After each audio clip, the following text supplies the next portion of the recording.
And if I'm talking with my hands a lot, I talk with my hands because I have real bad anxiety, and that's just how I get my point across with my hands. These are magic things. Hey y'all, I'm back. Fashion over bitch, she want I still got the same shorts on from the last video. I'm not dirty. I just changed my hoodie. It's the same day that I recorded that video. I just changed my Period. Two hoodie shorty, okay? We'll be giving you guys the story time on my birth with my son, Corey, who I gave birth to on November the 18th, 2020. So I mentioned that in my last video. So I did in fact have baby number 3. Round of applause. That labor was really crazy. That's gonna be a different video. Baby number 3, he came as a surprise. It was a very surprise, shawty. It was one of those, you know, we argued, made up, had drunk, you know, and it just popped up. And I don't like mentioning this because I know I'm about to get a lot of backlash about this, but I did not want the pregnancy. And if I'm talking with my hands a lot, I talk with my hands because I have real bad anxiety, and that's just how I get my point across with my hands. These are magic fingers, baby. And these are gold. I did not want the pregnancy. I did not want to have a 3rd child, especially not with the state in mind that me and my then boyfriend was in. We was not in a good situation. We was not in a good circle. We were beefing out. We were having a lot of arguments. So things was not the right time for me to have another child. But God had other plans. And when I found out I was pregnant with him, I actually started having symptoms or whatever. I explained all of that in the last video. If you don't know what I'm talking about, you can go watch the last video, baby number 3, to get a refresher. When I found out it was a boy. So I'm about to reveal it to hubby. The gender of baby number 3. Ready? 1, 2, 3. It's blue. Ew. Oh no. I'm not doing that. Noah. I'll quit. Y'all have fun with that. I told y'all if it was going to be a boy, I was leaving. Didn't I say if it's a boy, I'm The leaving? gender of baby number 3 You're dirty. is a boy. You're not happy. And I know that sounds horrible to say, but I was heartbroken because I just knew it was a girl. Gender disappointment is a real thing. What really made me upset was with everything that was going on in the world for people. So it was, George Floyd's situation was going on, all these situations going on with Black men, and it made me very terrified to welcome another Black man into this world, because I would be damned if something was to happen to any one of my boys. And I was just like, this world is so crazy right now for a boy. I don't know what I'm gonna do. I was heartbroken. And my uncle, he told me something really wise.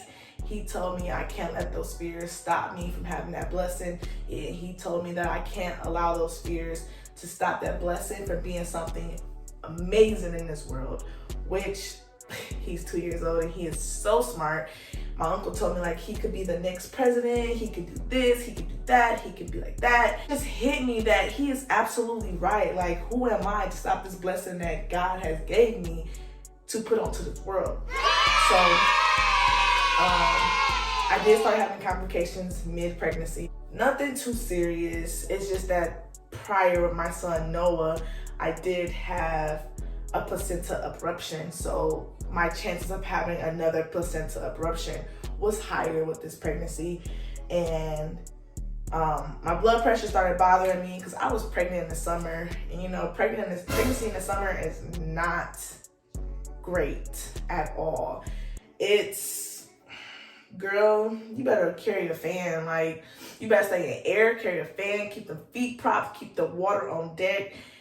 because it's just not, it doesn't mix. It doesn't mix at all. So my blood pressure was high. I had to go see maternal fetal medicine, and I started going to a doctor 3 to 4 times a week, 28 weeks. I was in and out the hospital.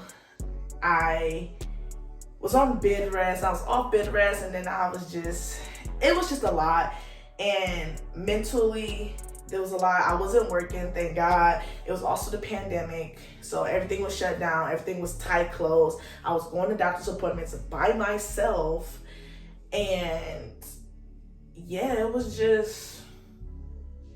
trash. It was trash. If you had a baby in 2020, you know it was trash. Like, it was scary because like this disease, which thank God I ain't never caught, me or my family never got it. I'm not vaccinated and I'm still good. I'm still here, thank God. But it was so scary, and like going to the grocery market, seeing everybody suited and booted up, and it's like what I'm about to expect bringing my baby into this world with this, this sickness.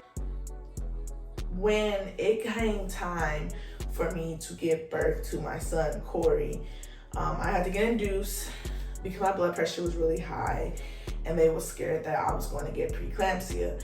So I ended up going in for my induction on, I believe, November 15th. Yes, it was November 15th. I went in, it was at 8 p.m. They do it nasty. Pull up new whip in this splash. Gun on my hip in this plastic. This the deluxe. I like her, but don't give a fuck. I'm fucking her rough. I'm a dad. That's how I live. Come on, come close to me. Hold me like I'm your girl. Come on. No. And I was scared. Of course I was scared. And it's like, my then fiance kept telling me like, hey, you got this.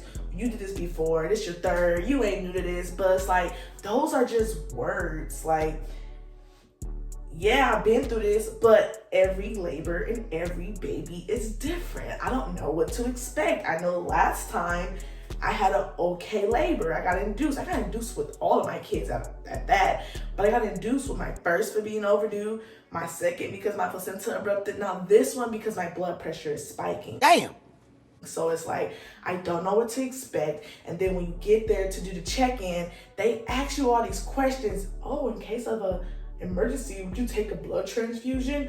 Like, oh, who wants to hear that while trying to mentally prepare themselves to push out how many ever pound baby out they, quat. I'm gonna call it quat. But it's like,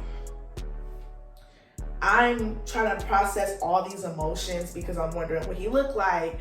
Is he gonna be okay? Am I gonna be okay? Oh, I hope he's, okay and alive. Like, all those thoughts. Didn't worry about my last two being away because, us mothers, we have separation anxiety. And I know I can't be away from my kids that long. So just having all these emotions and being just in the headspace of, I don't know. It put me to the point where I was nervous and I already have anxiety. So I shut down, and when I got into my room,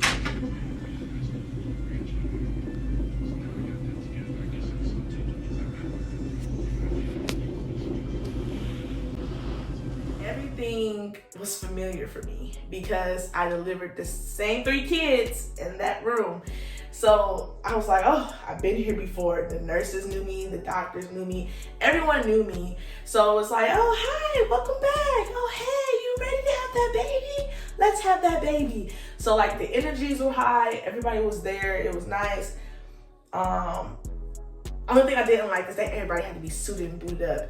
I had to do a COVID test. I did my COVID test. Like the checking in, and then things were different because like usually I was so used to being able to walk around the hospital, but I couldn't. I had to ride my room. When I mean by ride my room, I mean like I could not leave out my room. I had to be stuck in my room.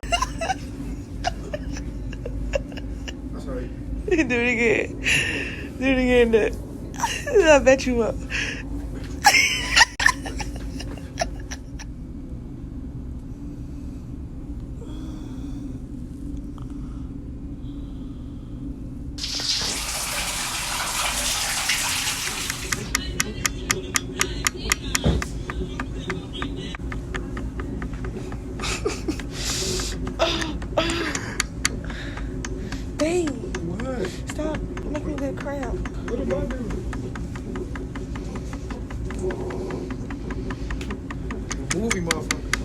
So I'm stuck in my room,